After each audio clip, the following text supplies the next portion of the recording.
പൂർവകാല പിതാക്കളും മാതാക്കളും അവരുടെ ജീവിതത്തിൽ സ്വാലിഹീങ്ങളുമായിട്ടുള്ള ബന്ധം നിലനിർത്തിയപ്പോൾ അന്ന് കള്ളുകുടിയന്മാരായ മക്കൾ കുറവായിരുന്നു, വ്യഭിചാരികൾ കുറവായിരുന്നു, തമ്മാടികൾ കുറവായിരുന്നു, പുത്തനാശയക്കാരായ മക്കൾ കുറവായിരുന്നു. അവരുടെ ജീവിതത്തിൽ സമ്പത്ത് കുറച്ച് കുറവാണെങ്കിലും സന്തോഷമുള്ള ജീവിതമായിരുന്നു, സമാധാനമുള്ള ജീവിതമായിരുന്നു. ഇന്നിപ്പോ സമ്പത്തുണ്ട്, പക്ഷേ സമാധാനമില്ല. സന്തോഷം അല്ലാഹു എടുത്തു കളഞ്ഞു മനുഷ്യ മനസ്സുകളിൽ നിന്ന് ഹറാമ് വർദ്ധിച്ചപ്പോൾ. ഇത് ആഖിർ സമാന. ഇനി കൂടുതൽ കാലം ഇവിടെ കഴിഞ്ഞുവിടുന്ന് വിചാരിക്കണ്ട, കുറഞ്ഞ കാലേ ഉള്ളൂ. ഇനിയുള്ള സമാധാനത്തിനൊക്കെ ഒരു കണക്കുണ്ട്, ഇനിയുള്ള സന്തോഷത്തിനൊക്കെ ഒരു കണക്കുണ്ട്. അതുകൊണ്ട് അല്ലാഹുവിന്റെ ദീനിലേക്ക് മടങ്ങിക്കോ, ദീൻ നിലനിർത്തിക്കോ. ഒരൊറ്റ വക്ത് നിസ്കാരം ഖളാക്കണ്ട. മൗലിദും റാത്തീബും ബദരിയത്തും അസ്മാഉൽ ഹുസ്നയും അസ്മാഉൽ ബദരിയനും അതുപോലെ തന്നെ നഫീസത്തും മാലയും എല്ലാം പതിവാക്കിക്കോ ഉമ്മ.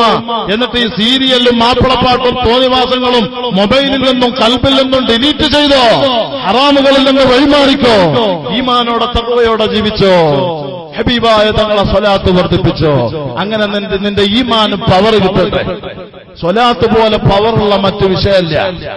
സ്വലാത്ത് പോലെ അല്ലാഹുവിലേക്ക് ഉയരാൻ, അല്ലാഹ് കബൂലാക്കാൻ, ഹബീബായ തങ്ങളുമായിട്ട് അടുക്കാൻ മറ്റു വിഷയമല്ല. അതുകൊണ്ട് അല്ലാഹും മലായികത്തും ചെയ്യുന്നത് കൊണ്ട് ചെയ്യണമെന്ന് ഖുർആൻ നിർദ്ദേശിച്ച ഒരേ ഒരു സൽക്രമം അത് അസ്സലാത്തു അലൻ നബി സ്വല്ലല്ലാഹു അലൈഹി വസല്ലം. ആ സ്വലാത്ത് ആര് വർദ്ധിപ്പിക്കുന്നു അവരും തങ്ങളും വലിയ ബന്ധം. ഇന്ന ഔലന്നാസി ബി യൗമൽ ഖിയാമത്തി അക്സറുഹും അലയ്യ സ്വലാ. സ്വലാത്ത് വർദ്ധിപ്പിക്കുന്നവരും തങ്ങളും വലിയ ബന്ധമെന്ന് ഖാല റസൂലുള്ളാഹ്. ആ തങ്ങൾ പറഞ്ഞു, ഇദൻ യക്ഫീക ഹമ്മു ദുനിയ വ ഹമ്മുൽ ആഖിറ.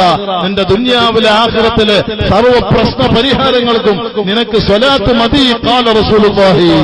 അതുകൊണ്ടാണ് വലിയ വലിയ മാരകമായ ബ്ലഡ് ക്യാൻസർ ഉൾപ്പെടെ ബ്രെയിൻ ട്യൂമർ ഉൾപ്പെടെ സംഭവിച്ചിട്ട് 10-11 വയസ്സുവരെ ജന്മന നടക്കാത്ത, സംസാരശേഷിയില്ലാത്ത, കേൾവിയില്ലാത്ത, മന്ദബുദ്ധിയുള്ള കുട്ടികൾ ഉൾപ്പെടെ അല്ലാഹുവിന്റെ ഹബീബിന്റെ സ്വലാത്തിന്റെ മജ്ലിസിൽ ആഫിയത്തായ 10, 23, 25 വർഷമായി കല്യാണം കഴിഞ്ഞ് മക്കളുണ്ടാവാൻ കാണാത്ത ഡോക്ടർമാരില്ല, ചെയ്യാത്ത ചികിത്സകളില്ല.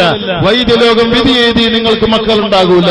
അല്ലാഹുവിന്റെ ഹബീബിനെ ആശ്രയിച്ച് സ്വലാത്ത് മജ്ലിസിൽ സംബന്ധിച്ച് ദുആയിൽ കൂടിയത് കാരണം അല്ലാഹുവിന്റെ ഹബീബിന്റെ ശറഫ് കൊണ്ട് മക്കളുണ്ടായ ആയിരക്കണക്കിന് ആളുകളുടെ അനുഭവം നമുക്ക് പറയാൻ പറ്റുമെങ്കിൽ, ഓപ്പറേഷത്തിന് ഡേറ്റ് കൊടുത്തിട്ട് സ്വലാത്ത് മജ്ലിസുമായി ബന്ധപ്പെട്ടിട്ട് പൂർണ്ണമായിട്ട് ആഫിയത്ത് കിട്ടി രണ്ടാമത് ചെക്കപ്പ് നടത്തിയപ്പോ രണ്ടാമത്തെ റിസൾട്ട് കിട്ടിയതിൽ ഇനി ഓപ്പറേഷൻ വേണ്ട, രോഗത്തിന് ശമനമുണ്ടെന്ന് പറഞ്ഞ എത്രയോ വിഷയങ്ങൾ ജീവിതത്തിൽ പച്ചയായിട്ട് വ്യക്തമായിട്ട് ബോധ്യമുള്ളത് കൊണ്ടല്ലേ ഇന്ന് നിങ്ങളെ കാസർഗോഡ് ജില്ലയിൽ ബായാറ് സ്വലാത്തിന്റെ ദിവസം നിങ്ങളൊന്ന് വന്നു നോക്ക്. ബായാറിലേക്ക് എത്തിപ്പെടാനുള്ള പ്രയാസം ജനങ്ങളെ കൊണ്ട് ഞങ്ങളെ ഭാഗത്ത്